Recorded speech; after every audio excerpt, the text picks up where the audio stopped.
আমি এটাই বুঝি না, দেশের মানুষের কি পেটের মধ্যে ঘি হজম হয় না?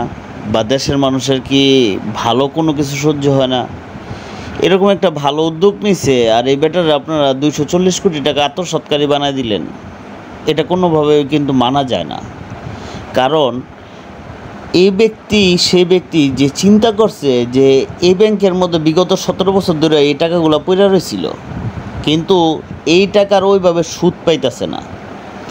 যদি এই টাকাগুলা অন্য জায়গায় বা অন্য কোনো ব্যাংকের মধ্যে রাখে তাহলে বেশি সুদ পাইব। সেটা কি বাংলাদেশ ক্রিকেট বোর্ডের জন্য ভালো না? তাহলে এই ব্যক্তি তো সেই জিনিসটাই করছে, ফারুক ভাই তো সেই জিনিসটাই করছে। তাহলে কেন আপনারা ফারুক ভাইয়ের শুধু এই টাকা আত্মসৎকারী বা টাকা লুটপাটকারী এইগুলো বলতেছেন কেন? আপনাদের কি মুখে একটু বাধতেছে না? যে দেশের জন্য ভালো করে তার আপনারা কিভাবে এরকম খারাপ বানান? এটা কি আপনাদের এটা পূর্বের থেকেই কি এটা হয়ে আসতেছে?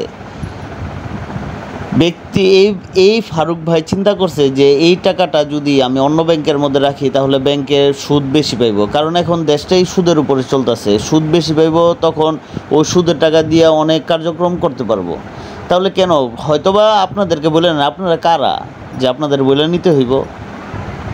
বোর্ড কারা, কে কারা যে তাদের বলে নিতে হইব? কাউরে কোনো কিছু বলার দরকার নেই।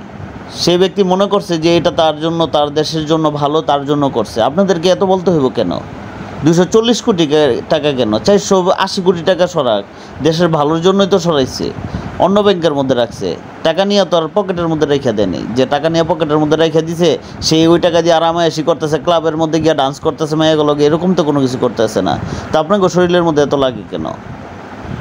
আগে যে কত কিছু লুটপাট করছে সে ওগুলা নিয়ে কথা বলেন নাই। এখন এই ব্যক্তি ভালো কোনো উদ্যোগ নিছে, তার জন্য আপনারা এই ব্যক্তির পিছনে এরকম উঠে পড়ে লাগছেন। এগুলো ঠিক না।